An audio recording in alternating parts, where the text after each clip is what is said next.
మీ business ఏదైనా మీ ఊర్లో promotion చేయాలంటే అది సుమన్ టీవీతోనే సాధ్యం. ఇప్పుడే సంప్రదించండి.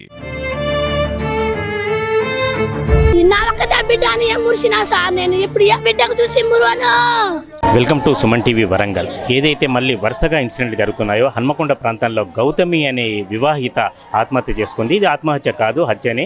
ఇది ఎవరైతే వాళ్ళ భర్త ఉన్నాడో గణేష్ అతన్ని చంపాడని బంధువులు ఆరోపిస్తున్నారు. ఇక్కడ మనకు తల్లి చూడొచ్చు, తల్లి ఇక్కడ ఉంది, తండ్రి ఉన్నాడు.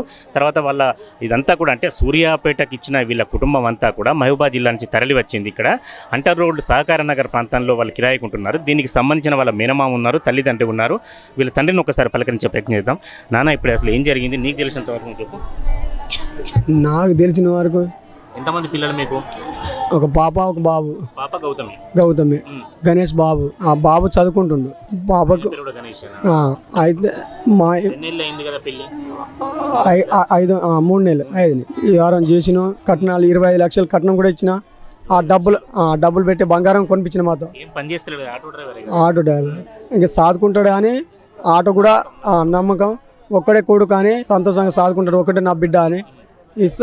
ఆటో 1 లక్ష రూపాయలు ఇట్టి ఆటో కొనిపించిన.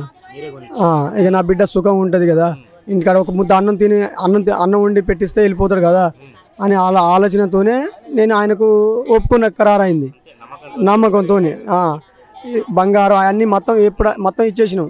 మేము రెక్కల మీద కష్టం చేసి అన్ని నమ్మించి మంచిగా చేసిండు. ఒక నెల 15 రోజులు వాళ్ళ మా దగ్గర 3 రోజులు నిద్ర, 16 రోజులు పండగ అట్లా వచ్చి ఇవన్నీ ఉంటాయి కాబట్టి ఒక నెల 15 రోజులు వాళ్ళ ఊర్లోనే ఉండు. ఇక మా ఇంటికి ఇట్లా తిరుగుంటా, వాళ్ళ ఇంటికి ఆడ ఉండు, అట్లా చేసుకుండు. అయితే మంచిగా ఉన్నారా అని మాకు అనిపిస్తుంది.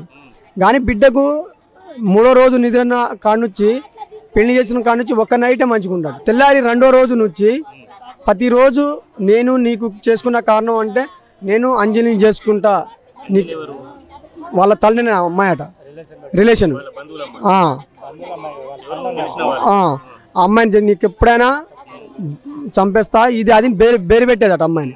కానీ ఆ అమ్మాయి విషయం మాకేం చెప్పలే. ఎంత ఇబ్బంది పెట్టినా ఏం చెప్పలే నా బిడ్డ. అట్నే ఆమె కొడతా ఉంటే మా బిడ్డ అట్నే దాచుకుంటా ఉంటుంది.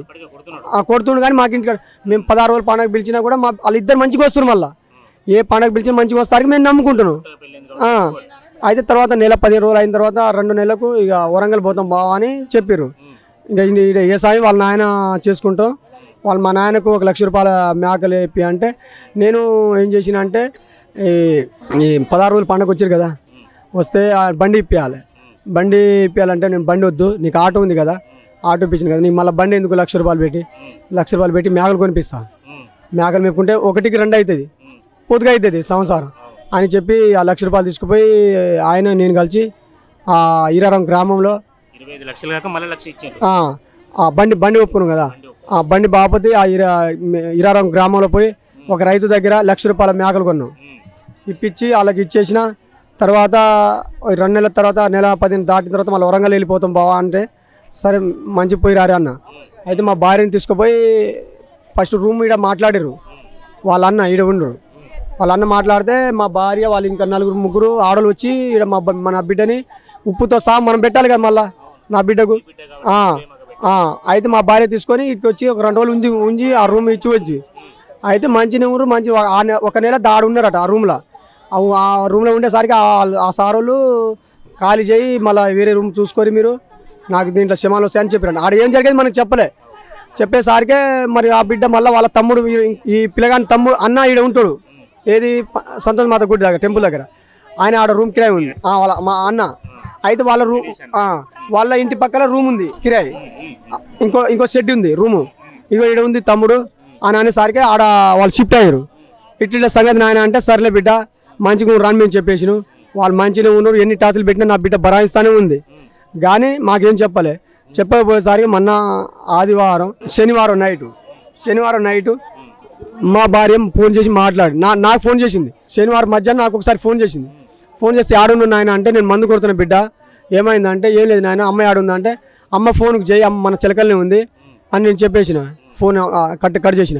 ఇక వాళ్ళ తల్లి బిడ్డ వాళ్ళిద్దరు మాట్లాడుకోరు మధ్యాహ్నం టయానికి. మళ్ళీ సాయంత్రం 5-6 గంటలకు మా భార్య వచ్చింది. నేను మందు ఇటు అడిపోయి నేను సాయంత్రం 6 గంటలకు వచ్చిన. మళ్ళీ నేను వచ్చి స్నానం చేసి ఆమె స్నానం చేసుకుంది. శనివారం అయితే మా భార్యకి అడిగిన బిడ్డ ఫోన్ చేసింది అంటే మధ్యాహ్నం చేసింది. మరి రేపు మనం వీరభద్ర స్వామి దగ్గర మాకు మొక్కుపడి ఉంది. మొక్కుపడి ఉండేసరికి బిడ్డ కూడా వస్తుందేమో కనుక్కో, బిడ్డను కూడా వాళ్ళిద్దరిని తీసుకుపోదాం, ఖర్చులు ఒక 1000-1500 అవుతా అని చెప్పేసరికి నేను చేస్తలే, నేను పొద్దున్న దాకా కష్టం చేసి వస్తే నేను కళ్ళు తాగిపోతా, ఒక సీసా కళ్ళు తాగుతా, నేను పోయి వస్తా అని నా భార్య నేను చేస్తా నువ్వు పోయి రాపో అన్నది. అయితే సర్లే అని నేను ఆడ ఈ మాట్లాడేసరికి 8 అయింది. మళ్ళీ ఒకసారి నా భార్యని అడిగిన, బిడ్డ ఫోన్ చేసిన అంటే నేను ఇప్పుడే చేసిన, రేపు వస్తా అన్నారు ఇద్దరు కలిసి, ట్రైన్కి వస్తా అన్నారు. వస్తే మంచి సంతోషంగా పోదాం, ముక్కుపడి తీసి ఒక కోడి పిల్లని కోసుకొని అన్ని తిని వాళ్ళు తింటారు, మనం తిన్నట్టు అవుతుంది, వాళ్ళు అటుపోతారు మన ఇటుపోతాం అని మేము చెప్పిన సార్. ఇదే మాట సార్, మాకేం తెలియదు. ఇక లాస్ట్ మాట మా బిడ్డది తెల్లారి గట్ట 6 బాగు మాకు ఫోన్ వచ్చింది, మా బామ్మర్దోళ్ళ ఫోన్తో వచ్చింది. అయితే నాకు పొద్దున్నే రైతులు ఫోన్ చేస్తారు, నేను మందు కొట్టడానికి పోతా, వరాలు చెక్కడానికి పోతా, నేను ఏ పనికంటే నా యశాన్ని చూసుకొని కూడా నేను ప్రతిరోజు ఏ పనికంటే నేను వెళ్ళిపోతా, రోజుకు 500 రూపాయలు నేను తెస్తాను, నా ఇంటి పని చేశాను. అలాంటిది నాకు ఒక రైతు వచ్చి లేపేసరికి నేను తర్వాత 10 గంటలకు వస్తా అని చెప్పిన. ఆయనకి వెళ్ళగొట్టి అంతలోనే ఫోన్ వచ్చేసరికి మా భార్య ఎత్తింది. మా భార్య ఎత్తేసరికి మా అక్క మాట్లాడింది. అయితే మా అక్క మాట్లాడేసరికి మధుకు ఈ అబ్బాయికి అంటుందట. అయితే ఎందుకు నాకు ఏదని నాకు చెప్పని మా భార్య అన్నదట. చెప్పకపోసరికి అశోక్ ఇగో మధు కాటయ్యి అని చెప్పింది. ఏంది ఈ పంచాయతీ ఉందా ఏందని మొన్న వాళ్ళ మేనత్త మా భార్య పంచాయతీ పెట్టారు మా ఇంటికాడ వచ్చినప్పుడు. అయితే దీని గురించి వాళ్ళ అన్న గిట్ట పంచాయతీ కానీ మాకు భయం అవుతుంది. అయితే నేను ఫోన్ ఇచ్చి వాళ్ళు మాట్లాడుతారు. వీళ్ళ అమ్మ బాగా ఏడ్చింది, ఏడ్చి వాళ్ళ అమ్మకు లోపల తలిపేసిండు, నాకు చెప్పలే, తలిపేసి బెడ వేసిండు వాళ్ళ అమ్మ లోపలే మొత్తుకుంటుంది. అయితే ఏందని మా భార్య అప్పుడే అంటూనే ఉంది, ఆమె శాంతి చల్లుతుంది, నేను ఆకిలి ఊడుస్తూనే ఉన్నా, ఎందుకంటే దేవుని దగ్గర పోవాలి కదా, మళ్ళీ వీళ్ళు బిడ్డలు కూడా వస్తా అన్నారు, మళ్ళీ ఎట్లా మా బాధ నేను చేస్తాను. అయితే ఒక్కసారి పోయి రాపోవచ్చు కానీ నీకు ఏదని ఉన్న అనుమానం బాగుంటుంది ఎందుకు అని నేను మా భార్య బెదిరిస్తున్నా. నువ్వు పోతే నేనే పోయి వస్తా అంటే మళ్ళీ ఆడపోతే నీకు ఆయాసం వస్తుంది, ఒంట్లో బాగలేదు అని అనేసరి నేను పోయేసరికి నేను ఈ పిల్లగాన్ని అడిగిన, ఏమైంది మాదా అంటే ఏం చెప్పరాదా అంటే నీ బిడ్డ బాగలేదని ఒక మాట మాట్లాడు. ఇదే మాట ఆ నైట్ 2 గంటలకు చంపేసారు సార్. 2-3 గంటల ప్రాంతాన్ని చంపేసి తెల్లారి ఓల్సి వాళ్ళ అన్న ఉండు ఎవరు గణేష్ వాళ్ళ అన్న వాళ్ళ ఇంటి ఇదే ఈ రూము ఆయన కూడా ఆటో తోలుతాడు. ఆయనకు తీసుకుపోయి మళ్ళీ ఇక వీళ్ళు ఓల్డ్ సీట్లో ఉంటాడు. ఇంకో ఆయన నాకు తమ్ముడు అవుతాడు, ఆయనకు బావ అవుతాడు ఆ పిల్లగానికి. ఆయనకు ఓల్డ్ సీట్కి ఆయన తీసుకొచ్చి ఆడ చచ్చిపోయిన తర్వాత పినికకు ఇక్కడ వేసుకురావడం ఏంది కారణం అని నేను అడిగే దర్శనం నాది. అది నాకు ఇన్ఫర్మేషన్ తెలియకుండా అక్కడ చచ్చినమైన మనిషికి ఇక్కడ ఎందుకు కాలికి తీసుకొచ్చి నాకు తెలియకుండా వాళ్ళకు తెలుసు, వాళ్ళంతా చేసి మళ్ళీ ఈడ ఇది అంబులెన్స్ ఉంది కదా, ఆ అంబులెన్స్ ఫోన్ చేసి వాళ్ళు తీసుకొచ్చి ఇక్కడ వస్తారుగా ఆడనే చచ్చిపోయిన మనిషికి ఇక్కడ ఎందుకు తీసుకొచ్చి అని నా బాధ సార్. నాకు ఏ రెస్పాన్స్ చెప్పలే. నేను నిన్న 9 గంటలు వచ్చిన మనిషిని నా బిడ్డ 5 గంటల చచ్చిన మనిషిని ఇప్పుడు దాకా నాకు ఏ రిపర్మెంషన్ రానియట్లే, చెప్పట్లే, కాలే. నాకు దయచేసి పోలీసు వాళ్ళు అయినా సహకరించాలి. ఏ బిడ్డ ఏ కూతురు కానీ ఇలాంటి రావద్దు. ముఖ్యమంత్రికి అయినా దయచేసి 10,000 సంవత్సరాలు చెప్తున్నా, ఏ ఆడపిల్లకైనా ఇలాంటి శిక్ష రావద్దు.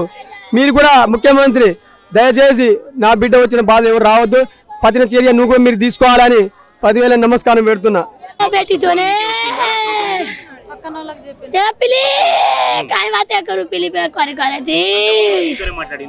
నాతోనే మాట్లాడింది సార్, ఎప్పుడు చెప్పలేదు సార్. ఏ బాధ అయినా పెట్టిండ అంటే ఏ బాధ పెట్టలేదని నమ్మించింది సార్. నాకు నీ సొమ్ము ఏడా ఉందంటే దాచుకుంటా అని చెప్పింది, కానీ సొమ్ము ఆ పిల్లకి ఇచ్చిందని నాకు ఎప్పుడు చెప్పలే సార్. తవ్వించుకుంటూ సార్ మస్తు సొమ్ము చెప్పించిన సార్. పెద్ద దూరాలు కూడా చెప్పలే సార్. అంత బంగారం నేను చెప్పించిన సార్. విజయవాడ పోయి కష్టం చేసి విజయవాడ పోయి బొచ్చ మోసిన సార్. 3 అంతస్తులు సిమెంట్ కట్ట మోసిన సార్. నేను ఆడది నా బిడ్డ సంతోషంగా ఉండాలని నేను ఇచ్చిన సార్. అన్ని ఇచ్చిండు. సరే పోని బిడ్డ, నా రెక్కల సొమ్ము ఏం పోలే. నేను ఉన్నంతసేపు నీకు ఏం బాధ ఉండదని అనుకున్నా, నీకు బాధ పెడతాడేమో అనుకున్నా, కానీ నేను అట్లా అనుకోలే సార్. ఎందుకు అట్లా అంటే, ఓ బిడ్డ నేను ఆదివారం పొద్దున వస్తా, ఏం చేస్తున్నావు బిడ్డ అంటే, అమ్మ మా మామ మంచం మాలుతుండు, నేను రొట్టెలు చేసిన కూర వండినా అని చెప్పింది. అయితే నేను రేపు పొద్దున దేవుని దగ్గర పోతున్నా అంటే, నేను వస్తామ్మా నేను కూడా నిద్ర చేస్తా అని చెప్పింది సార్.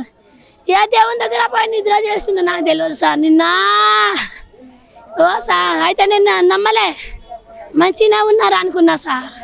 నా తమ్ముడు కాళ్ళ పడ్డ ఏడ్చిన, ఏమైంది తమ్ముడు అంటే ఏం లేదు అక్క, నాకైతే ఏం చెప్పలే అక్క, నీ బిడ్డ అని చెప్పిండు కానీ నేను చంపిన అయితే చెప్పలే. తర్వాత పోలీస్కి చెప్తే ఆయనకు పోయి తీసుకుపోయి ఏం అడిగిర్రో ఏం చేసిర్రు సార్. నేను అజ్మీర్ అంజలి ఇద్దరు కలిసి చంపినాం సార్. దగ్గర రిలీజ్ అయినా సార్, మా వాళ్ళందరూ ఉన్నారని నేను ఇచ్చిన సార్. నా సార్ అజ్మీర్ అంజలి నేను ఇద్దరం చంపినా అని చెప్పిండు సార్. అప్పుడు నాకు తెలిసింది సార్. నేను అప్పుడు దాకా నేను కమ్ముక పెట్టలే సార్. చంపిండని నేను నమ్మలే సార్. ఇంకా ఏమనకు, ఆయన చంపలే, కొట్టకు నువ్వు, ఆయన దగ్గర డబ్బులు తీసుకుంటే మన కడుపు నిండుద్దా, మన బిడ్డ పోయింది అనుకున్నా కానీ అట్లా చంపిండని నాకు చెప్పి తర్వాత చెప్పిండు సార్. చెప్పి పోయి జైలా కూర్చుండు సార్. అదే ముందు చెప్తే నా బిడ్డతో పాటు ఆయన పంపుతుంది కదా సార్. నాకేం న్యాయం చెప్తారు సార్? ఏ బిడ్డకు రావద్దు ఈ బాధలు, ఏ తల్లి తండ్రికి రావద్దు సార్. నీ నాకే న్యాయం చెప్తావు సార్ నువ్వు? ఏ బిడ్డకు చూసి మురిసిపో, నువ్వు మర్చిపో అని చెప్పు సార్. నేను మర్చిపోతా. నా బిడ్డ నాకంటే తెల్లగా ఉంది సార్. సార్ ఏ న్యాయం చెప్తావు సార్ నువ్వు? అంజలి రావాలే సార్. గణేష్ నా ముందు వచ్చి నిలబడిన తర్వాత నా బిడ్డకి ఏదైనా చేస్తా సార్. ఏ న్యాయం చేస్తారు సార్? నా ఒక్కతే బిడ్డ అని ఏం మురిసినా సార్. నేను ఇప్పుడు ఏ బిడ్డకు చూసి మురువను, ఏ బిడ్డకు చూసి ఏం కష్టం చేయను. నా ఒక్కతే బిడ్డ అని ఏం మురిసినా సార్. నేను ఇప్పుడు ఏ బిడ్డకు చూసి మురువను.